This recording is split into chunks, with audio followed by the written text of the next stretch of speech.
What are those? Multiple choice. A. Their keys. B. Their babies. C. Their pictures. D. Their dictionaries. Hey, follow English Merjam on Instagram. Don't forget to like, follow, and share this quiz with your friends. Also, to keep learning, check us out on Telegram too. درود دوستان، الان قراره که من برم سراغ تست 2، ولیکن چون که تست 1 را کمی با سرعت، خیلی با سرعت گفتم براتون، دلم خواست برگردم به یک مطلب رو یادآوری کنم. بچه‌ها وقتی که yes no در اول جملتون دارین باید حتما یک کاما بعدش گذاشته باشید. باید یک کاما بذارید، نه 2 کیلومتر اونورتر، نه 2 وجب اونورتر، همون دم پاش باید بذارید. نقطه هاتون باید بلافاصله و چسبیده به کلمه باشه و علامت سوال کوئسچن مارکتون یا اکسکلماتوری ساینتون بعدن علامت تعجبه باید بلافاصله چسبیده باشه. کاما اگه دارید، هرچی دارید باید به کلمه قبل چسبیده باشه. میریم درس 2. بچه demonstrative pronouns، پیشوند دمو به معنای مردم هست. در متون لاتین نمیدونم یا رومی اونجاها دمو رو به معنای مردم معنی کردن. ببینید شما یک پسوند سراغ دارید به اسم کراسی یعنی حکومت، پس دموکراسی یعنی حکومت مردمی. این از دمو. امروزه از دمو برای ارائه یک نمونه دیجیتال از کالایی که تولید کردن از یک اپ ویژه میگن آقا این دموشه ببینید، اگه خوشتون اومد پول بدید و بخرید. پس ضمایر اشاره IR irregular یعنی بی‌قاعده، جمع بی‌قاعده. IR IM IN و یه سری پیشوندهای دیگه اینا میان و کلمه رو منفی میکنن، به کل کلمه رو از بینش میبرن. irregular plural. خیلی خوب، اینجا داریم what are those. what الان اینجا دوباره سوال داریم، یعنی دوباره اینتراگاتیو، یعنی مدل جملهمون الان اینتراگاتیو هست. خب اینتراگاتیوه، اما از چه مدلی؟ از مدل WH question این دفعه. یعنی اون سری فقط فعل کمکی is am are آوردیم اول جمله و جمله رو سوالی کردیم و جوابش yes no بود و ما همین دو مدل اینتراگاتیو را داریم، یا مدل yes no question یا مدل WH و how question.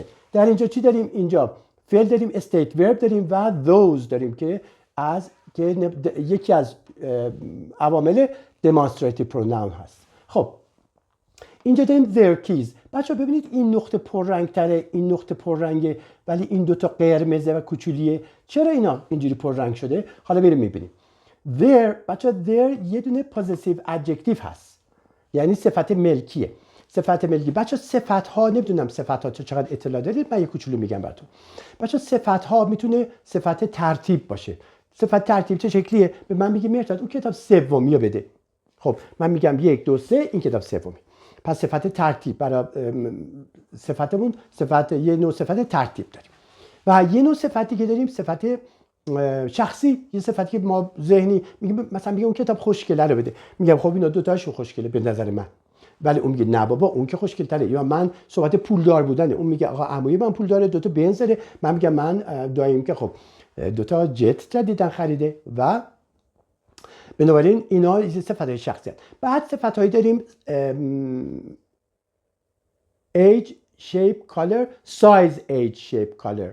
size, age, shape, color که سایز مشخصه، shape شکل شمایلشه و ایجش هم که سن و سال و قدمت و جدید بودنشو و کالر رنگشه. و بعد از اون یه اسپشیال تایپ داریم، یه صفت اسپشیال تایپ داریم. صفت اسپشیال تایپ یعنی این که یک صفتی که به یک دسته از اقلام فقط میرسه، به یک دسته اقلام فقط میتونه بچسبه. مثلا من میرم داروخونه میگم که آقا پماد مثلا ضد آفتاب 2.5% آیا دارید؟ میگه بله میده.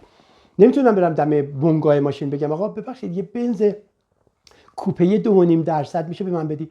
خب مواد شیمیایی، چیزایی که مثلا محتویات شیمیایی دارن، ترکیبات شیمیایی دارن، اینا ممکنه یه درصدی بهشون بخوره، ولی یا اینکه برم دم داروخونه بگم آقا ببخشید یه دونه پماد ضد آفتاب 2 در کوپه لطفاً، نمیشه. اینا مال یک سری صفات ها هست که مال یه سری دسته اقلامه به خصوصه که اینا اسپشیال تایپ و اینا درست قبل از اسم میاد، اون آخر قبل از اسم چسبیده به اسم میاد. بریم. و در ضمن پوزسیو ادجکتیو یا صفت ملکی، خب میتونم بگم مال کتاب من، کتاب تو، کتاب او. ما فرض کنید زنگ ورزشه و تموم شد، من دارم میرم بالا کتابم بیارم، شما میگی مهرداد داری میری بالا بکپک منم بیار. Please bring my backpack too. اوکی. چرا نمیگی کیف پلاستیکیه؟ چرا نمیگی کیف آبیه؟ چون که میدونی من این رو به مال شما میشناسم، بنابراین این یک صفته که میگی مال منم، کیف منم بیار. مال منم نه، کیف منو بیار. اون مال من یه چیزی است. کیف منم بیار. خب پس این پوزیتیو ادجکتیو هست. پس their میشه مال اونها و کیزم که میشه کلید و اینجا خدا مرگم. ببین الان ما اینجا هیچ فعلی نداریم. وقتی فعل نداریم ما به چرخ اینجا نقطه گذاشته بودیم، پس نقطه‌مون رو برمی‌داریم. پس این یه عبارت، یک فریز بچه‌ها، نمیتونه یک فریز نقطه بگیره. خب میام سر اینجا. این they یک subject pronoun هست. subject pronoun ضمیر فاعلی، ببخشید ضمیر فاعلیه و یه دونه state verb داره و اینجا state verb گفتیم چی کار میکنه؟ state verb میاد. state verb همون این شاخه فعل ربطیه، همون روابط عمومیه، میاد یک صفتی، یک اسمی، یک تایتل، یک عنوانی از بیرون میاره و میچسبونه به فاعل. مثلا میگم I am a teacher یا من میگم که I am happy. اوکی، این happy رو توسط اون فعل ربطی به من چسبید. اون teacher توسط فعل ربطی به من چسبید. فعل ربطی شاخه state verb ها بودن، نه action verb ها. خب پس اینجا میگیم their babies. خب اینجا پس بگیم اونا بچه هستن و state verb رو توضیح دادم براتون که اینجا هست و فعل ربطی هم گفتیم. آقا فعل ربطیه و contraction داره. اینجا اومده فعل ربطیمون با این subject pronounمون اینجا با هم دیگه contract شده. their pictures. بچه ها چرا از their میترسید؟ چرا their رو با they یا their قاطی میکنید؟ خدا مرگم یه چیزی یادم رفت بهتون بگم. بچه ها وقتی که EIR دارید یا AIR دارید، پس چی شد؟ EIR یا AIR. AIR مثل چی؟ مثل air، فضا، هوا، مثل airplane، مثل airport. این مثل این که یه دونه digestive کرده باشیم تو دهنمون، باید بگیم airplane، airport. خب وقتی EIR و AIR داریم نمیتونیم، اصلا صدای یه توش نمیاد. بله اینو میگیم their، این صدای یه داره ولی اونا نداره، میگیم their keys. خب اینم گفتم، این their babies هم گفتم. میام سر their پس اینجا their تقریبا مثل این گفته میشه their. بچه از their نترسید. their یعنی اونجا به تنهایی. their یعنی اونجا. خب here هم یعنی اینجا.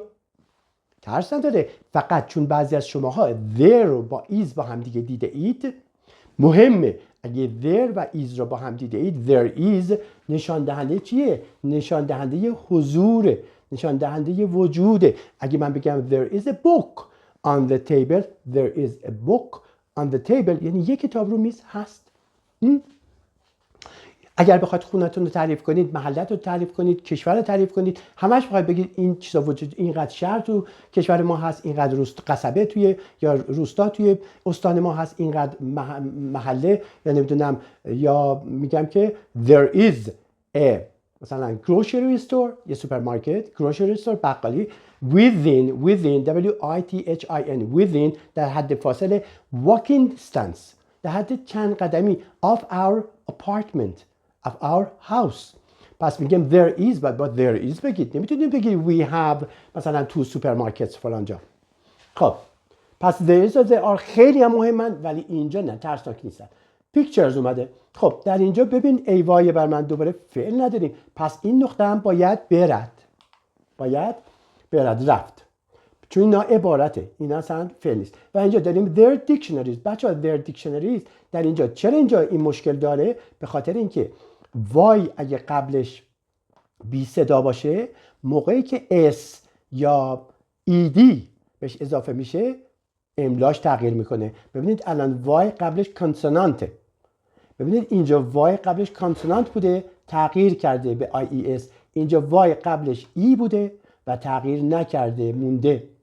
خب پس اینجا مشکلی که هست اینه و demonstrative pronoun هم که براتون توضیح دادم. میریم برای سومی.